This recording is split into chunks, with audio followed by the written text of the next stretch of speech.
Hi everyone, this is Parul, your faculty of reasoning. Welcome to Puzzle Pro. So आज के session में हम लोग बात करने वाले हैं दो इम्पॉर्टेंट चीज़ों की, क्योंकि देखो मैं हमेशा बोलती हूँ कि प्रीलिम्स और मेंस की जो तैयारी है आप कभी भी उसको अलग अलग कंसिडर करके तैयारी नहीं कर सकते हैं, आपको दोनों को पैरेलली साथ में लेकर चलना पड़ेगा। तो अभी से मैं कोशिश करूँगी कि प्रीलिम्स और मेंस दोनों के जो टॉपिक्स होते हैं उनको हर एक क्लास में आपके लिए लेकर आऊँगी, ताकि मैंने एक 100 पजल सीरीज का स्टार्ट किया हुआ था, 100 पजल सीरीज स्टार्ट किया हुआ था, तो उसके अभी तक 3 सेशंस हुए हैं, तो वो भी आपका बीच में ना रह जाए। आपको प्रीलिम्स के भी पजल्स मिलेंगे और मेंस के जो क्वेश्चंस होते हैं वो भी आपको रेगुलर बेसिस पर मिलेंगे, ठीक है। और जो भी स्टूडेंट्स इस चैनल पर नए हैं, subscribe to my channel and do not forget to hit the bell icon, ताकि आपको सभी के सभी नोटिफिकेशंस मिलते रहें।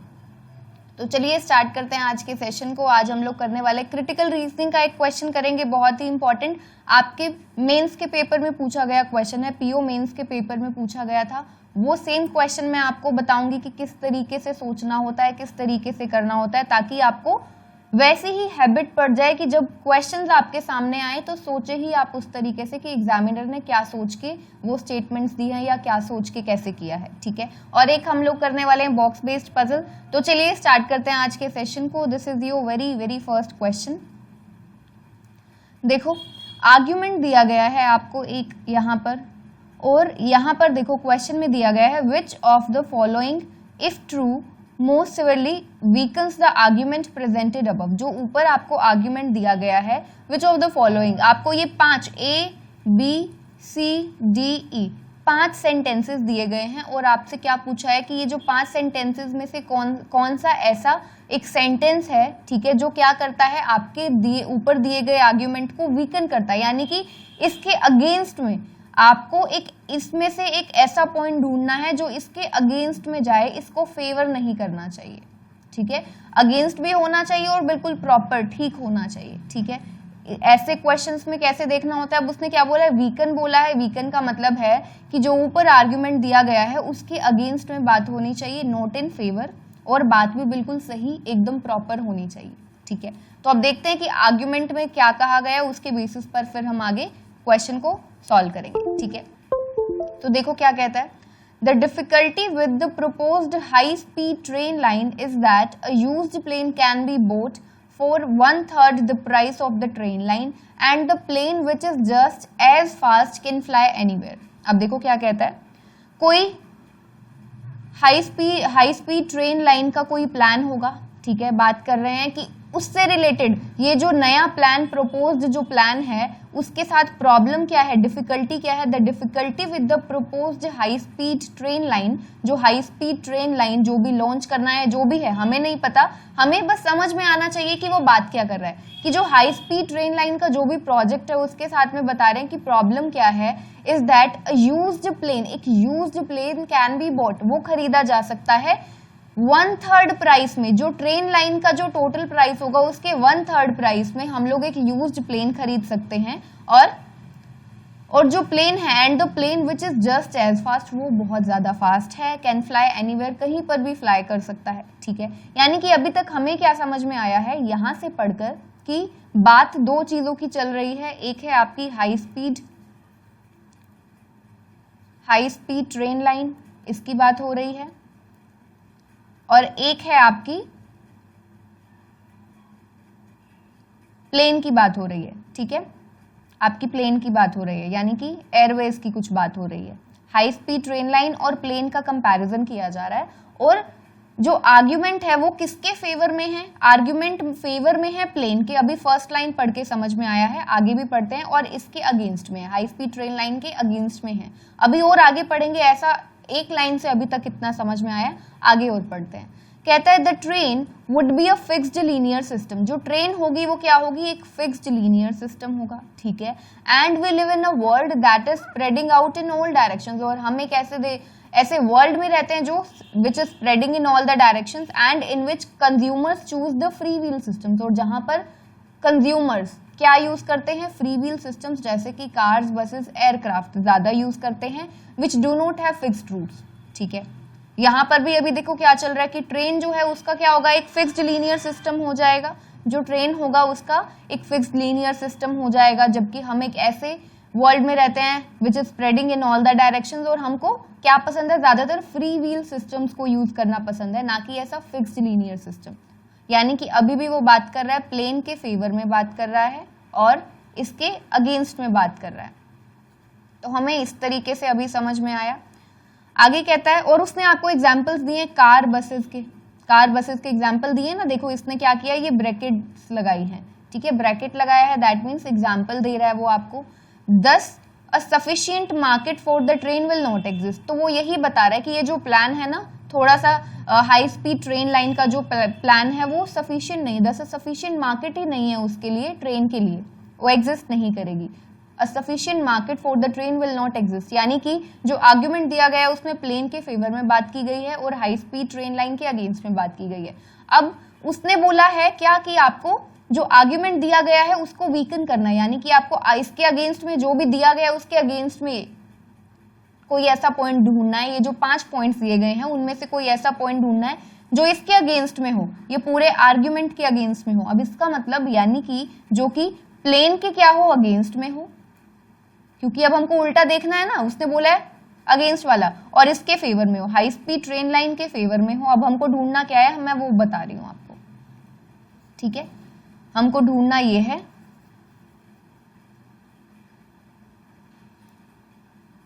जो प्लेन के अगेंस्ट में बात करे, क्योंकि हमारा आर्ग्यूमेंट में प्लेन के फेवर में बात की गई है और हाई स्पीड ट्रेन लाइन के अगेंस्ट बात की गई है, बट हमें फेवर करना है क्योंकि अभी हमको एक ऐसा स्टेटमेंट देखना है जो कि ऊपर दिए गए आर्ग्यूमेंट को क्या करता है, वीकन करता है। तो अभी हमें ये समझ में आ गया है। अब हम चलते हैं जो उसने आपको स्टेटमेंट्स दी हैं, देखो क्या कहता है। सबसे पहली स्टेटमेंट में कहता है cars, buses and planes require the efforts of drivers and pilots to guide them, whereas the train will be guided mechanically. जो कार्स, बसेज और प्लेन्स हैं उनको किसका क्या चाहिए, देखो ड्राइवर्स चाहिए, उनकी एफर्ट्स चाहिए हैं और पायलट्स चाहिए टू गाइड देम। कहते हैं कि ट्रेन को हम गाइड कर सकते हैं मैकेनिकली, ठीक है। अब एक चीज है, यहाँ पर जो बात चल रही है वो मेनली प्लेन्स की बात चल रही है, कार्स और बसेज का तो जस्ट एक एग्जाम्पल है, ठीक है। कंपैरिजन फाइनली प्लेन और ट्रेन के बीच में किया गया है, ठीक है। तो अब यहाँ पर अगर प्लेन के लिए आपको ड्राइवर या पायलट की जरूरत है तो similar is the case with train, train के लिए भी तो आपको एक ड्राइवर चाहिए जो कि गाइड करेगा, ठीक है। तो ये वाला जो ऑप्शन है ये अभी क्या है, अब देखो आप ऐसा नहीं कर सकते कि आपने स्टार्टिंग से देखा, हो सकता है कि कुछ स्टूडेंट्स को समझ में आए, कुछ स्टूडेंट्स को ना समझ में आए। आप पहले क्या करो, पांचों के पांचों पढ़ लो, ठीक है। अब मुझे पढ़ने से ये समझ में आ रहा है कि ये मुझे एप्ट नहीं लग रहा है एज पर, यानी कि इसके अगेंस्ट में नहीं बात की जा रही है। देखो उसने बात अगेंस्ट में, यानी कि प्लेन के अगेंस्ट में ही बात कर रहा है वो, कि उसके लिए ड्राइवर्स की जरूरत पड़ेगी जबकि ट्रेन के लिए मैकेनिकली गाइड मिल जाता है, ठीक है। वो सिर्फ इतनी जरूरत पड़ती है, ट्रेन के केस में ज्यादा नहीं पड़ती। तो अब मुझे यहाँ से क्या समझ में आया कि ये जो बात की गई है ना, ये उतनी ठीक नहीं है। कैसे, प्लेन्स के लिए पायलट्स की जरूरत है, similar is the case with train, train के लिए भी तो ऐसा तो नहीं है कि कोई भी पर्सन चला सकता है, उसको भी तो चलाने के लिए ड्राइवर की जरूरत पड़ेगी, ठीक है। उसमें भी प्रॉपर गाइडेंस की जरूरत है, just as in case of planes के केस में जैसे रिक्वायरमेंट है वैसे ही ट्रेन के केस में भी रिक्वायरमेंट है। तो ये तो ऐसा नहीं है जो इसको वीकन करता है, क्योंकि अब देखो वीकन करने का मतलब है सिर्फ ऐसा नहीं कि जिसमें उसके अगेंस्ट बात की गई, यानी कि प्लेन के अगेंस्ट बात की गई तो वो ठीक है, ऐसा नहीं करना आपको, वो ठीक भी होना चाहिए, ठीक है। जो उसने बात बोली है वो ठीक भी, जैसे उसने बोला कि इसके केस में जरूरत है, उसके केस में जरूरत कम है, ठीक है, या फिर सिर्फ मैकेनिकल जरूरत है इसके केस में, ऐसा नहीं, दोनों ही केसेस में जरूरत है, ठीक है। वो चीज ठीक भी होनी चाहिए। अब बात करते हैं सेकंड की। कहते हैं cars and buses are not nearly as fast as high speed train will be. अब देखो उसने बात जो बोली है वो सही बोली है, नो डाउट। सेकंड जो स्टेटमेंट यूज किया है, कार्स और बसेस जो है वो उतनी फास्ट नहीं होंगी जितनी हाई स्पीड ट्रेन होगी, ठीक है। लेकिन यहाँ पर बात किसकी की जा रही है, कार्स और बसेस का। देखो यहाँ पर हमने क्या देखा था, यहाँ पर उसने ब्रैकेट यूज किया है कार बसेस के लिए, ठीक है। जो एक्चुअल वो कंपैरिजन कर रहा है वो किसके बीच में, प्लेन और हाई स्पीड ट्रेन लाइन के बीच में कर रहा है, ना कि कार बसेस के साथ। उसने जस्ट कार बसेस का आपको एग्जांपल दिया था, वो भी इसलिए कि आजकल के टाइम में सभी लोगों को पसंद है कि वो कंज्यूमर्स जो है वो क्या चूज करते हैं, फ्री व्हील सिस्टम यूज करते हैं। वो जस्ट उसने एक एग्जांपल दिया था, मेन कंपैरिजन किसके बीच में, हाई स्पीड ट्रेन लाइन और प्लेन। तो आप इनके अगेंस्ट और फेवर में बात करेंगे, ठीक है, प्लेन के अगेंस्ट में बात होनी चाहिए, जबकि यहाँ पर वो किसके अगेंस्ट में बात कर रहा है, कार और बसेस की अगेंस्ट में बात कर रहा है, जबकि चाहिए क्या हमें, प्लेन के अगेंस्ट में या फिर हाई स्पीड ट्रेन लाइन के फेवर में। ठीक है, तो ये भी क्या हो गया, गलत हो गया। फर्स्ट आपका गलत हो गया, सेकंड आपका गलत हो गया। फर्स्ट में उसने मतलब बात इस तरीके से की है, ठीक है, किस तरीके से बात की है, प्लेन के अगेंस्ट में बात की है और इसके ट्रेन के फेवर में बात की है, बट जो बात की है वो सही नहीं है। दोनों ही केसेस में आपको ड्राइवर्स की जरूरत पड़ेगी, गाइडेंस की जरूरत पड़ेगी। सेकंड केस में उसने कार्स और बसेस के लिए बोला है कि वो इतने फास्ट नहीं है जितनी हाई स्पीड ट्रेन होगी, बात सही है, लेकिन कार और बसेस का तो यहाँ पर हमें चाहिए नहीं ना, प्लेन के अगेंस्ट और हाई स्पीड ट्रेन लाइन के फेवर में चाहिए, दोनों ही चीजें चाहिए। कार और बसेस का तो कोई लेना देना नहीं है, आउट ऑफ कॉन्टेक्स्ट हो गया, वो तो सिर्फ जस्ट एक एग्जाम्पल दिया था। ठीक है, नेक्स्ट देखो सी में क्या कहता है, planes are not a free wheel system because they can fly only between airports. ये बात बिल्कुल सही है कि जो प्लेन्स है वो एयरपोर्ट्स के बीच में ही फ्लाई करते हैं, which are less convenient for consumers than the high speed train stations would be. ठीक है, अभी देखो जो उसने सी में बात की है ना उसने, कि प्लेन्स जो है वो फ्री व्हील सिस्टम नहीं है क्योंकि वो एयरपोर्ट टू एयरपोर्ट जाते हैं, ऐसा तो नहीं है कि आपको डोर टू डोर, ठीक है, ऐसा तो नहीं होता। विच आर, और थोड़े कन्वीनियंट भी कम होते हैं for consumers than the high speed train stations would be. ये वाली जो बात है ये कुछ सही लग रही है। अभी क्या करते हैं हम लोग, आगे और पढ़ते हैं। ठीक है, आगे और पढ़ते हैं, क्योंकि इसमें कुछ बात तो देखो जो उसने बात बोली है कि वो एयरपोर्ट जो प्लेन है वो एयरपोर्ट के बीच में ही फ्लाई करता है, ठीक है, ऐसा ही है, और वो थोड़ा कम कन्वीनियंट भी होता है, सभी लोग जा सकते हैं, नहीं जा सकते, यूज कर सकते हैं, नहीं कर सकते हैं, ये बात भी ठीक है, कंज्यूमर्स के लिए इतना कन्वीनियंट नहीं है। तो यहाँ पर प्लेन के अगेंस्ट में बात की गई है, और देन उसने कंपैरिजन किया है हाई स्पीड ट्रेन स्टेशंस की, वो ज्यादा कन्वीनियंट रहते हैं, ठीक है, सभी लोग यूज भी कर सकते हैं, जा सकते हैं, ठीक है। तो हाई स्पीड ट्रेन लाइन के फेवर में बात किया गया है, प्लेन के अगेंस्ट में बात किया गया है, तो ये सही लग रहा है सी ऑप्शन। बाकी और डी और ई ऑप्शंस देख लेते हैं एक बार। डी ऑप्शन में देखो, the high speed train line can not use currently under utilise train station in large cities. क्या कहता है, जो हाई स्पीड ट्रेन लाइन है ना वो अभी के जो स्टेशन है उसको नहीं यूज कर सकती, यानी कि उसके लिए और हो सकता है स्टेशन बनाने पड़े या जिस भी चीज की रिक्वायरमेंट होगी। बट अभी यहाँ पर ना उसने क्या किया है, उसने हाई स्पीड ट्रेन लाइन के अगेंस्ट में बात कर दी। समझ रहे हो, जो आर्ग्यूमेंट ऊपर दिया गया है ना उसको वीकन करने वाला नहीं, ये फेवर करने वाला स्टेटमेंट है। जो हाई स्पीड ट्रेन लाइन है वो करंट जो अंडर यूटिलाइज ट्रेन स्टेशन है, जो करंट स्टेशन है उनको यूज नहीं कर सकती है। ठीक है, तो ये कैसा सेंटेंस हुआ, ये कैसा स्टेटमेंट हुआ, ये स्टेटमेंट इस आर्ग्यूमेंट के को वीकन नहीं कर रहा, उल्टा उसको फेवर कर रहा है, तो ये तो गलत हो गया बिल्कुल। ठीक है, नेक्स्ट में देखो, for long trips most people prefer to fly rather than to take ground level transportation. Long trips के लिए ज्यादातर लोग क्या करते हैं, प्रेफर करते हैं फ्लाई को, मतलब यानी कि प्लेन से जाना पसंद करते हैं। जो लॉन्ग रूट्स होती हैं, बहुत ज्यादा लॉन्ग ट्रिप्स होती हैं, ठीक है, तो वहां पर ट्रेन ज्यादा सुटेबल नहीं रहता ट्रांसपोर्टेशन के लिए, वहां पर क्या रहता है कि लोग पसंद करते हैं वाया प्लेन जाना। ठीक है, तो अब ये वाला जो फिफ्थ सेंटेंस है, फिफ्थ आपका स्टेटमेंट है, वो भी कैसा है, इसके देखो यहाँ पर क्या किया जा रहा है, प्लेन के फेवर में बात की जा रही है। ठीक है, प्लेन के फेवर में बात की जा रही है, हमको चाहिए अगेंस्ट में, और हाई स्पीड के अगेंस्ट बात की जा रही है कि ग्राउंड लेवल ट्रांसपोर्टेशन के बजाय वो क्या करते हैं, लॉन्ग ट्रिप्स के लिए लोग प्लेन लेना पसंद करते हैं, प्रेफर टू फ्लाई। तो यहाँ पर ये भी उल्टा हो गया। तो जो आपका फोर्थ और फिफ्थ है ना स्टेटमेंट, वो तो क्या है, आर्ग्यूमेंट को वीकन नहीं करता, वो तो ऐसे ही समझ में आ रहा है, पढ़ते ही समझ में आ रहा था। थोड़ा सा कंफ्यूजन था फर्स्ट और सेकंड में, सेकंड का इजीली समझ में आया क्योंकि कार्स और बसेस की बात ही नहीं की जा रही। जो मेन कॉन्टेक्स्ट है वो किस किस का कंपैरिजन किया गया है, प्लेन और हाई स्पीड ट्रेन लाइन का कंपैरिजन किया गया है, कार और बसेस का नहीं किया गया। और एक एक केस में बात थोड़ी सी सही नहीं लगी हमें कि अगर उसके लिए ड्राइवर्स चाहिए हैं तो उसके लिए भी ड्राइवर्स चाहिए हैं, गाइडेंस उसके लिए चाहिए है तो guidance in the same way train project के लिए भी चाहिए है। तो यहाँ पर जो आपका करेक्ट आंसर है ना वो कौन सा है, आपका सी ऑप्शन करेक्ट है। Planes are not a free-wheel system because they can fly only between airports which are less convenient for consumers than the high-speed train station would be. तो यहाँ पर जो करेक्ट आंसर है वो है आपका C option correct होगा। ठीक है, चलिए ये था कौन सा क्वेश्चन, आपका क्रिटिकल रीजनिंग का क्वेश्चन। अभी हम नेक्स्ट सॉल्व करते हैं बॉक्स बेस्ड पजल, क्योंकि मैंने बोला है कि प्रीलिम्स और मेंस दोनों की तैयारी को मैं कोशिश करूंगी साथ में लेकर चलूं। ठीक है, तो ये क्वेश्चन है आपके सामने बॉक्स बेस्ड पजल। जो स्टूडेंट्स इसको हिंदी में देखना चाहते हैं यहाँ से देख सकते हैं। चलिए स्टार्ट करते हैं। देखो क्या कहता है, 7 boxes A, B, C, D, E, F, G containing different items are arranged from top to bottom, not necessarily in the same order. ये 7 boxes हैं और अलग अलग items contain करते हैं और इनको place किया गया है from top to bottom, not necessarily in the same order. ठीक है, ऊपर से नीचे आ रहे हैं उसने बोला है।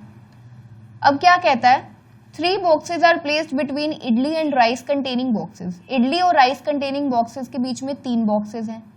E is placed just above B and just below D. अभी देखो हमें कुछ ऐसा एग्जैक्ट इन्फॉर्मेशन नहीं मिला जहां से हम लोग इसे क्या करें, स्टार्ट करें। ठीक है, तो हमें थोड़ा पढ़ रहे हैं, आप चाहो इसको नोट कर लो। ठीक है, इडली और राइस के बीच में, जैसे उसने बोला इडली और राइस के बीच में 3 बॉक्सेस आएंगे और हमें नहीं पता कौन ऊपर है कौन नीचे, इसीलिए हमने इसे नहीं बनाया और सिंपली नोट किया है।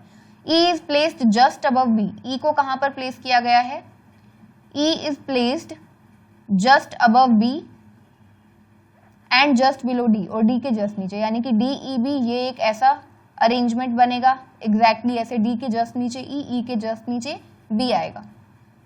आगे only G is placed below A which contains chocolate. देखो यहाँ पर उसने क्या बोला, ये थोड़ा एग्जैक्ट इन्फॉर्मेशन दिया, ओनली जी, सिर्फ और सिर्फ जी को ही ए के नीचे प्लेस किया गया है, यानी कि जी के नीचे सिर्फ ए आएगा और कोई भी नहीं आएगा। और ए जो है वो क्या कंटेन करता है, चॉकलेट कंटेन करता है। तो यानी कि हमारे पास इन टोटल कितने बॉक्सेस हैं, 7 बॉक्सेस हैं। तो हम उसे बनाते हैं 1 2 3 4 5 6 एंड 7। अब उसने क्या बोला है, देखो उसने बोला है only G is placed below A, सिर्फ जी ही ए के नीचे है, सिर्फ जी ही ए के नीचे है और कोई भी ए के नीचे नहीं आएगा। ठीक है, और ए कंटेन करता है क्या, चॉकलेट, ए कंटेन करता है चॉकलेट। तो ये हमने बना दिया। आगे देखो, toffees containing box is placed just below the box which contains idli. Idli के जस्ट नीचे कौन सा बॉक्स आएगा, टॉफी कंटेन करने वाला। तो इडली के जस्ट नीचे क्या आएगा, टॉफी आएगा। इसे हम यहाँ पर नोट कर लेते हैं अलग से, इडली के जस्ट नीचे आएगा टॉफीज वाला box. 2 boxes are placed between idli and chocolate containing boxes. 2 boxes हैं इडली और चॉकलेट के बीच में। ठीक है, इडली और चॉकलेट के बीच में कितने बॉक्सेस हैं, 2 boxes are placed between idli and chocolate. तो अगर चॉकलेट यहाँ पर है तो इडली 1 2, इडली कंटेनिंग बॉक्स यहाँ पर आएगा। ठीक है, यहाँ पर आ जाएगा, ये वाला जो बॉक्स होगा ये होगा इडली कंटेनिंग। अब क्योंकि हमें पता है इडली और राइस के बीच में कितने बॉक्सेस हैं, इन टोटल 3 बॉक्सेस हैं। तो इडली यहाँ पर है तो राइस कहाँ पर आएगा, 1 2 3, राइस आ जाएगा, यानी कि जी जो है वो राइस कंटेनिंग बॉक्स होगा आपका। ठीक है, और इडली के जस्ट नीचे क्या है, टॉफीज। इडली के जस्ट नीचे जो बॉक्स है वो क्या कंटेन करता है, टॉफीज, यहाँ पर आ गया। ठीक है, अब देखो कहता है box E does not contain idli and toffees. Box E जो है ना वो क्या नहीं कंटेन करता है, इडली और टॉफीज कंटेन नहीं करता है, ये दोनों ही चीजें कंटेन नहीं करता है। कौन, बॉक्स ई। और देखो क्या क्या कहता है, barfi box is placed just above berries containing box. Berries के जस्ट ऊपर क्या आ जाएगा, बर्फी कंटेनिंग बॉक्स आ जाएगा। ठीक है, तो ये हो गया। और बॉक्स एफ कंटेन्स चिप्स, कहता है एफ जो है वो चिप्स कंटेन करता है। तो हमने पूरा क्वेश्चन नोट कर लिया, अब हमें क्या करना है, इसे सॉल्व करना है। ठीक है, तो अब देखो हम लोग किस किस को नोट कर चुके हैं, यहाँ पर उसे हटा देते हैं। इडली और राइस के बीच में 3 बॉक्सेस, इसे हम नोट कर चुके हैं, हटा देते हैं। इडली के जस्ट नीचे टॉफीज, इसे भी हम नोट कर चुके हैं, बाकी हमें नोट करना है। अब देखो हमें पता है D E B as it is ऐसा आना है, तो अब ये कहीं पर भी आ सकता है, डी ई बी इस तरीके से आ सकता है, डी ई बी इस तरीके से आ सकता है। अब ई के लिए उसने बोला है कि ई ना तो इडली कंटेन करता है ना टॉफी कंटेन करता है, यानी कि ई ने ना तो यहाँ पर आना ना ही यहाँ पर आना, इन दोनों जगह पर ई ने नहीं आना है। ये जो डार्क किया हुआ है, बोल्ड किया है मैंने प्लेस, इन दोनों जगह पर ई ने नहीं आना है। तो अब ई यहाँ पर नहीं आ सकता, ई यहाँ पर नहीं आ सकता, तो एक ही केस दिख रहा है यहाँ पर डी ई बी के आने का, यानी कि अगर ई यहाँ पर नहीं आ सकता तो आप ना तो यहाँ पर डी ई बी इस तरीके से बना सकते हो और ना ही डी ई बी इस तरीके से बना सकते हो, ठीक है, क्योंकि ई ने यहाँ पर और यहाँ पर नहीं आना, इस जगह पर भी नहीं आना, इस जगह पर भी नहीं आना, तो एक ही केस बचता है, डी यहाँ पर, ई यहाँ पर, बी यहाँ पर, इसके अलावा आपका और कोई केस बचता नहीं है, ठीक है। इतना क्वेश्चन हमने सॉल्व कर लिया है। अब आगे देखो, उसने बोला है बर्फी जो है बेरीज के जस्ट ऊपर, यानी कि आपको दो एडजेसेंट प्लेसेस चाहिए बिल्कुल खाली आइटम्स के लिए, दो बॉक्सेस ऐसे, तो दो बॉक्सेस ऐसे जो बिल्कुल खाली हो, आइटम ना वहां पर उनका मेंशन किया गया हो, तो टॉफीज और चॉकलेट के बीच में तो ये एक अकेला बचता है, तो यानी कि ई और डी हैं अकेले, तो डी जो है वो है बर्फी कंटेनिंग और ई जो है वो है आपका बेरीज कंटेन करता है। अब एक अकेला देखो, यहाँ पर एफ चिप्स बोला था, चिप्स बचता है तो चिप्स आएगा यहाँ पर और यहाँ पर आ गया आपका क्या एफ, ठीक है, यहाँ पर एफ आ चुका है। अब देखो कौन सा आपका बॉक्स बचता है, ए हो चुका है, बी हो चुका है, सी बॉक्स बचता है आपका, देखो C D E F G सभी बॉक्सेस हो गए, तो अब यहाँ पर आपका क्वेश्चन जो है वो कंप्लीट हो चुका है।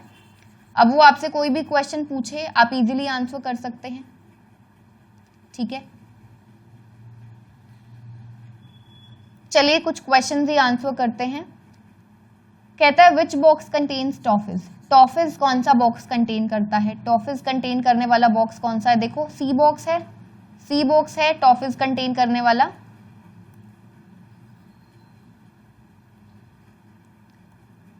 सी बॉक्स कंटेन करता है टॉफीज, तो जिस ऑप्शन में आपको सी बॉक्स मिलेगा उसे आप करेंगे टिक।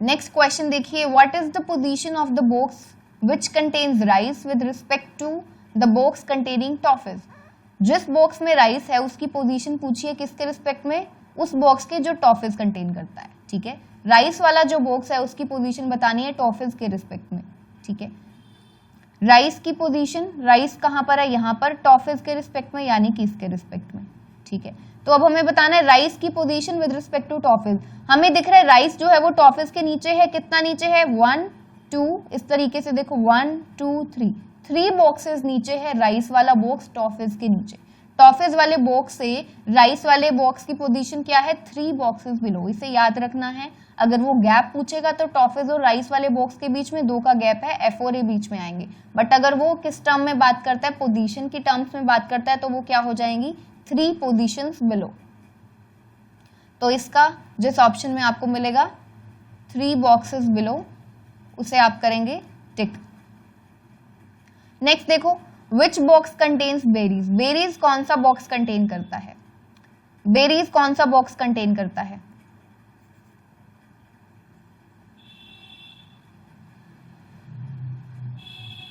बेरीज कंटेन करता है ये ई बॉक्स, बेरीज कंटेन करता है ई बॉक्स, तो जिस ऑप्शन में आपको ई बॉक्स मिले उसे आप करेंगे टिक। नेक्स्ट में पूछता है how many boxes are there in between B and F, B और एफ के बीच में कितने बॉक्सेस हैं, ठीक है, बी और एफ के बीच में कितने बॉक्सेस हैं, इसका आंसर आप सभी को कमेंट सेक्शन में शेयर करना है।